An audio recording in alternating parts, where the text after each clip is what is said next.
Bismillahirrahmanirrahim, chers élèves deuxième bac sciences. Dans cette séance, on va voir l'exercice sur les nombres complexes, examen national, session normale 2017. L'exercice est sur 3 points. Donc, on considère les nombres complexes A, B tels que A est égal à racine de 3 plus I et B est égal à racine de 3 moins 1 plus racine de 3 plus 1 facteur de I. Première question, petit a, vérifier que B est égal à 1 plus I multiplié par A. Petit b, on déduire que le module de B est égal à 2 racines de 2 et que son argument c'est 5pi sur 12 modulo 2pi. La question C, déduire de ce qui précède que cosinus de 5pi sur 12 est égal à racine de 6 moins racine de 2 sur 4. Deuxième question, dans le plan complexe muni d'un repère orthonomique direct, on considère les points A et B d'affixe respectifs A et B et le point C d'affixe C tel que C est égal à moins 1 plus I racine de 3. Petit a, on va vérifier que C est égal à IA et on déduit que la distance OA est égale à la distance OC et que la mesure de l'angle orienté OA-OC est égale à pi sur 2 modulo 2pi. Petit b, on va montrer que le point B est l'image du point A par la translation de vecteur OC. Question C, on déduit que le quadrilatère OA-BC est un carré. Donc faites pause à la vidéo, essayez de faire cet exercice. La première question, petit a, on va vérifier que B est égal à 1 plus I facteur de A. Donc il suffit de calculer 1 plus I facteur de A. Donc on va remplacer A par racine de 3 plus I. On va faire les calculs. Donc c'est racine de 3 plus I racine de 3 moins 1. I carré c'est moins 1. Est égal à racine de 3 moins 1 plus racine de 3 plus 1 facteur de I qui est égal à B. D'où B est égal à 1 plus I facteur de A. Bon, on déduire que module de B est égal à 2 racine de 2 et son argument c'est 5pi sur 12 modulo 2pi.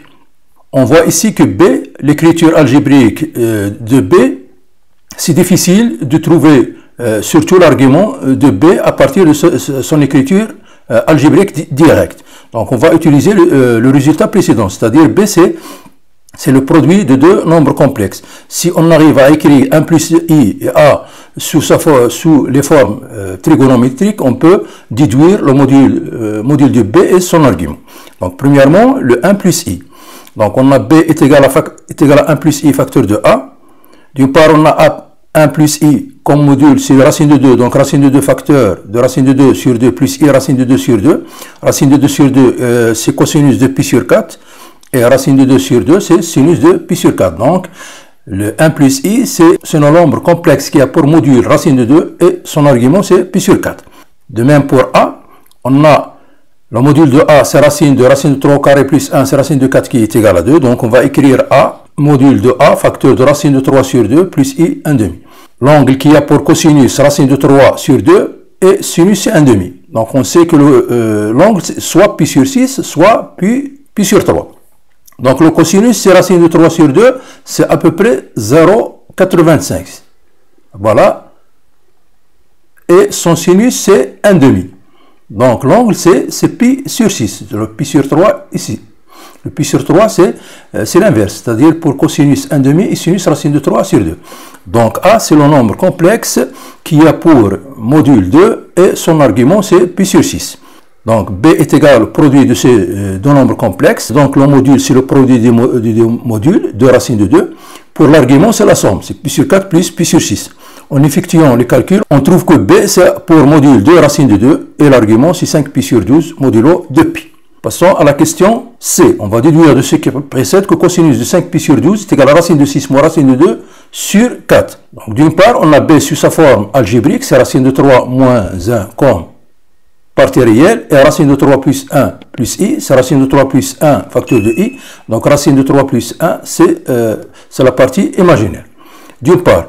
D'autre part, on a B, c'est 2 racines de 2, facteur de cosinus de 5pi sur 12, plus I, sinus 5pi sur 12.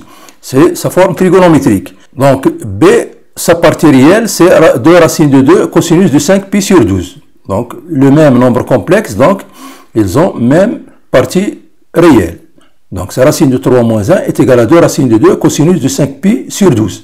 D'où cosinus 5pi sur 12, donc est égal à racine de 3 moins 1 sur 2 racine de 2. Enlever la racine du dénominateur, on va multiplier par racine de 2. Donc, c'est racine de 2 facteur de racine de 3 moins 1 sur 4. Racine de 2 au carré, c'est 2. Donc, d'où cosinus 5pi sur 12, c'est racine de 6 moins racine de 2 sur 4. Passons à la deuxième question. Dans le plan complexe, on a les points A et B, C d'affixe respectivement A, B et C est égal à moins 1 plus I racine de 3.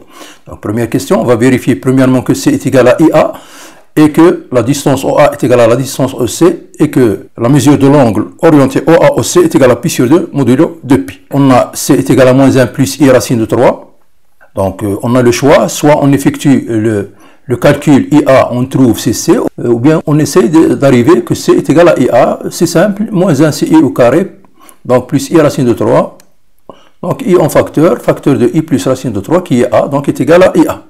Donc on va montrer maintenant que la distance OA est égale à OC et que la mesure de l'angle orienté OA-OC est égale à pi sur 2 modulo 2pi.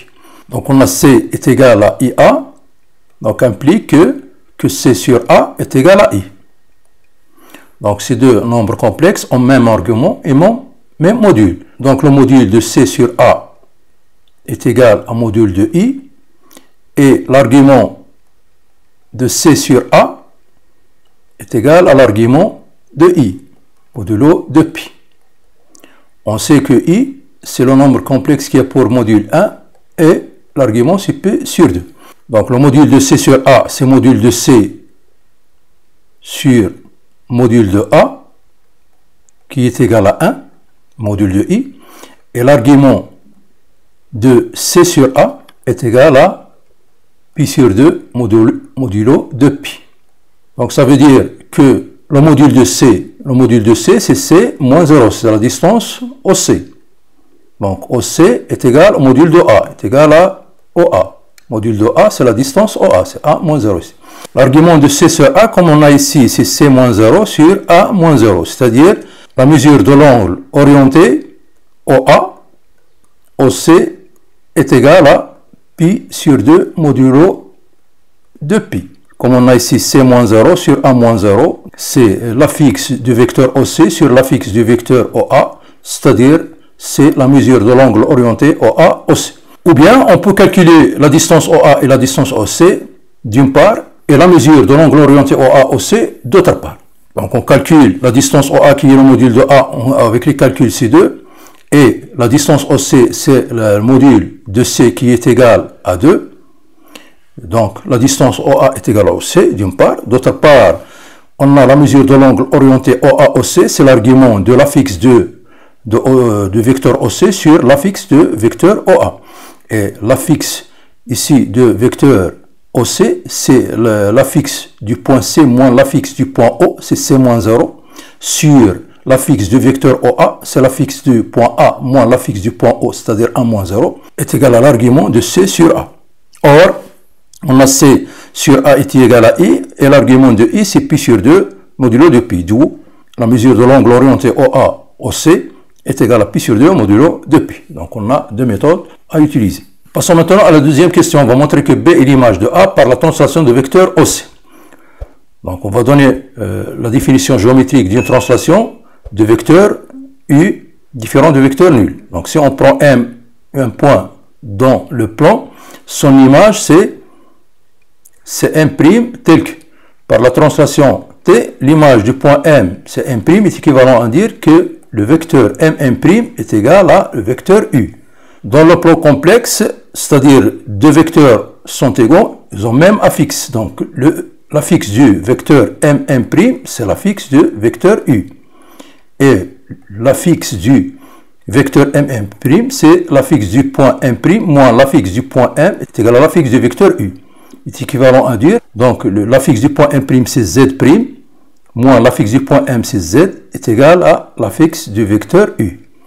Donc ça veut dire que Z' est égal à Z plus l'affixe du vecteur U. C'est l'écriture complexe de la translation de vecteur U. Donc en général, Z' est égal à Z plus l'affixe du vecteur U et l'écriture complexe de la translation T de vecteur U. Dans le contexte B est l'image du point A, il suffit qu'il vérifie l'écriture complexe de la translation C. Z' à la place de M', c'est-à-dire B. Donc Z' c'est B. Z c'est A, l'affixe du point M, c'est-à-dire A. Donc c'est égal à A plus l'affixe du vecteur U qui est OC. L'affixe du vecteur OC c'est C. Donc il faut vérifier que B est égal à A plus C pour dire que B c'est l'image du point A par cette translation. Donc on va calculer A plus C. Donc l'affixe du vecteur OC, on a dit qu'il est égal à C, implique que A plus l'affixe du vecteur OC c'est A plus C, et on va calculer A plus C, c'est racine de 3 plus I plus moins 1 plus I racine de 3, donc c'est C. Donc A plus C est égal à racine de 3 moins 1 plus racine de 3 plus 1 facteur de I, qui est B. D'où A plus C est égal à B.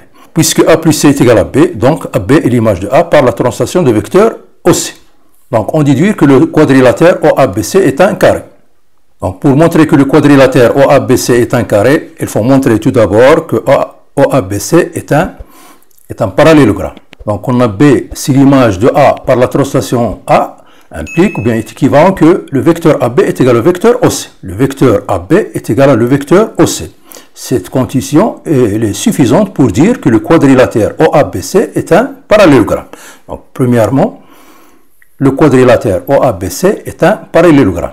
Si la question est sur 0,5 points, le fait de dire que le quadrilatère OABC est un parallélogramme, c'est la moitié, c'est 50%, c'est-à-dire 0,25. Donc on passe maintenant à montrer que ce parallélogramme est un carré. Pour cela, on a la mesure de l'angle orienté OABC, d'après ce qui précède, c'est pi sur 2, c'est-à-dire l'angle AOB, c'est 90 degrés. C'est-à-dire ce parallélogramme, il a un angle droit. Donc un parallélogramme qui a un angle droit, c'est un rectangle.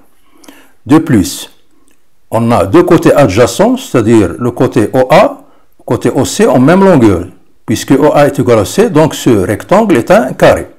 D'où le quadrilatère OABC est un carré.